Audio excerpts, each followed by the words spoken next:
नमस्कार। शरद पवार को लेकर के एक तरफ जुबानी जंग और दूसरी तरफ उनके करीबियों के कार्यालय दफ्तर पर छापा। सारी समस्याएं शरद पवार के ऊपर ही आ गई है। दोस्तों, इस वीडियो में आपको बताएंगे कि कैसे शरद पवार के खासम खास के दफ्तर में इनकम टैक्स डिपार्टमेंट का छापा पड़ा और कैसे शरद पवार को लेकर के जुबानी जंग छिड़ गई है और क्या क्या समस्याएं उनको झेलनी पड़ रही है। ये तमाम चीजें आपको बताएंगे इस वीडियो में। तो दोस्तों, सबसे पहले शुरुआत करते हैं। आयकर विभाग पुणे में 8 जगहों पे बड़ी छापेमारी कर रही है। एनसीपी अध्यक्ष शरद पवार के करीबी अनिरुद्ध देशपांडे के दफ्तर पे आयकर विभाग ने छापा मारा है।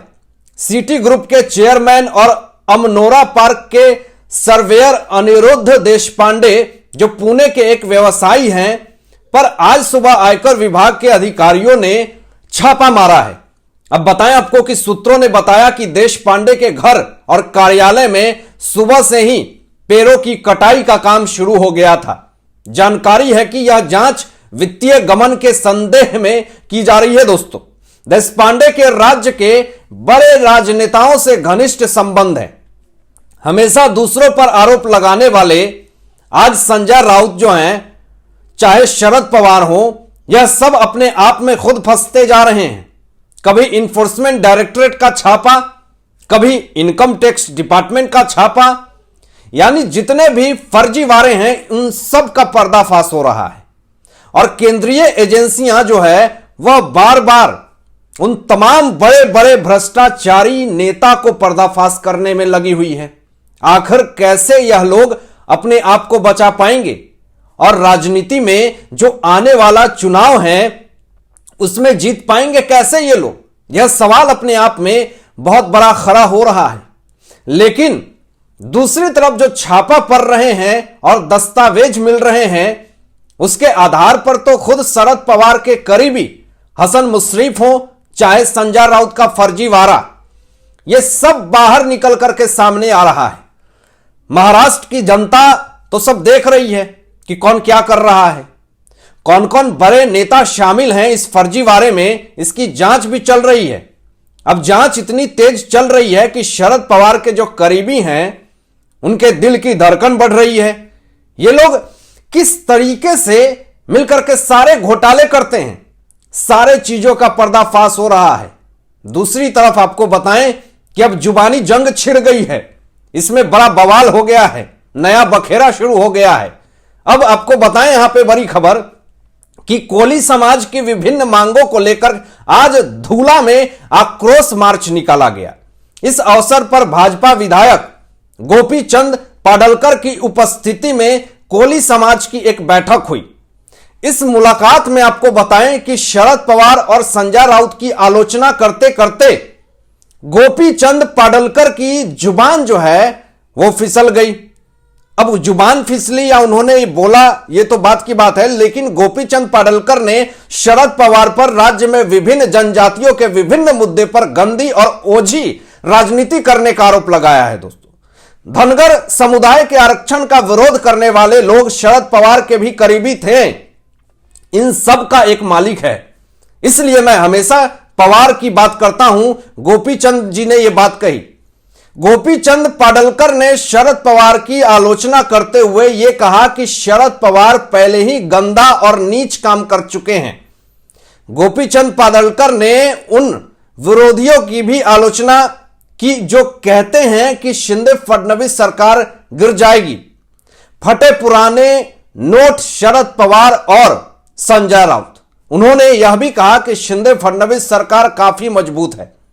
पाडलकर ने कहा कि शरद पवार का चेहरा पहले ही विश्वासघात और पीठ में छुरा घोंपने से काला पड़ गया है।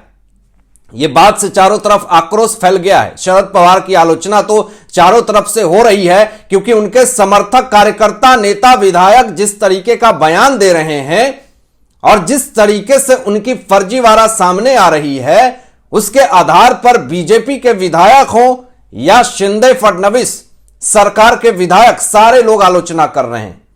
लेकिन शरद पवार कभी भी इन तमाम मुद्दों पर अपनी प्रतिक्रिया नहीं दी, इस पर कोई विचार नहीं रखा, तो विपक्ष साफ तौर पे आलोचना का जवाब ना दे, इसका मतलब यह है दोस्तों कि वह गलत है। क्योंकि बीजेपी जिस तरीके से अपना काम कर रही है उसके आधार पर शरद पवार की किरकिरी हो रही है। क्योंकि जब महाविकास अघाड़ी की सरकार थी तो उस वक्त यह तमाम लोगों ने किस तरह का काम किया था, क्या फर्जीवाड़ा किए थे, सबने देखा। किस तरह की हरकत की थी यह पूरे देश ने देखा। आज कहीं ना कहीं शिंदे फडणवीस की सरकार में जब महाराष्ट्र का उत्थान हो रहा है तो कहीं ना कहीं विपक्ष का पतन हो रहा है। तो इसलिए लोग आज आलोचना कर रहे हैं। शरद पवार की आलोचना होना तय है, क्योंकि आज विपक्ष की शरद पवार तारीफ करते हैं।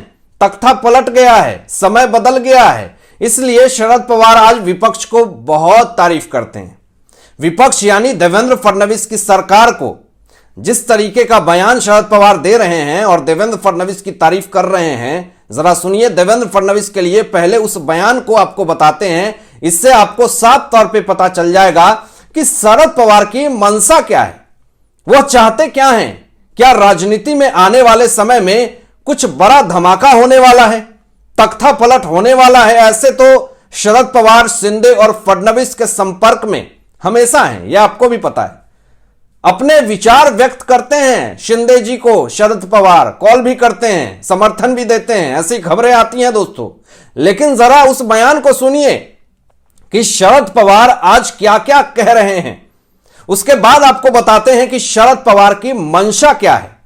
2019 में सरकार बनाने पर महाराष्ट्र के उप मुख्यमंत्री देवेंद्र फडणवीस की टिप्पणी पर प्रतिक्रिया देते हुए राष्ट्रवादी कांग्रेस पार्टी के प्रमुख शरद पवार ने सोमवार को यह कहा कि उन्हें लगता है कि देवेंद्र फडणवीस एक संस्कारी व्यक्ति और सज्जन व्यक्ति हैं। लेकिन यह बात शरद पवार को आज समझ में आ रही है। यह बात आज क्यों समझ में आ रही है शरद पवार को? 2019 में उद्धव ठाकरे ने क्यों धोखा दिया देवेंद्र फडणवीस को? यह सवाल खड़ा होता है। जब उद्धव ठाकरे बहुत ही ज्यादा करीबी थे शरद पवार के, तो उस वक्त शरद पवार यह बात उद्धव ठाकरे को बता सकते थे कि देवेंद्र फडणवीस जी बहुत अच्छे व्यक्ति हैं, संस्कारी व्यक्ति हैं, उनकी सोच बहुत अच्छी है। लेकिन आज देवेंद्र फडणवीस जी उप मुख्यमंत्री हैं, तो शरद पवार को क्यों देवेंद्र फडणवीस संस्कारी व्यक्ति दिख रहे हैं, सच्चे व्यक्ति दिख रहे हैं, अच्छे व्यक्ति दिख रहे हैं? जब जीवन में सब कुछ अच्छा होने लगता है तो लोग भी तारीफ करने लगते हैं। यह सवाल दोस्तों बहुत बड़ा खड़ा होता है और इसलिए भी शरद पवार को चाणक्य नीति वाली राजनीति खेलने वाला गुरु कहा जाता है, क्योंकि जिधर पलड़ा भारी होता है शरद पवार उधर ही पलटी मार देते हैं, उधर ही चले जाते हैं। आज कहीं ना कहीं शरद पवार उद्धव ठाकरे के कम संपर्क में हैं, क्योंकि उद्धव ठाकरे ने नया गठबंधन जो बना लिया है वंचित बहुजन अघाड़ी से, तो ऐसे हालात में अभी जो माहौल है वो अलग तरह का ही है। इससे साफ तौर पे पता चलता है कि आने वाले समय में राजनीति में कुछ भी हो सकता है, कोई किधर भी तख्ता पलट कर सकता है, राजनीति फेरबदल हो सकती है दोस्तों। ये कोई बहुत बड़ी बात नहीं है महाराष्ट्र की राजनीति के लिए।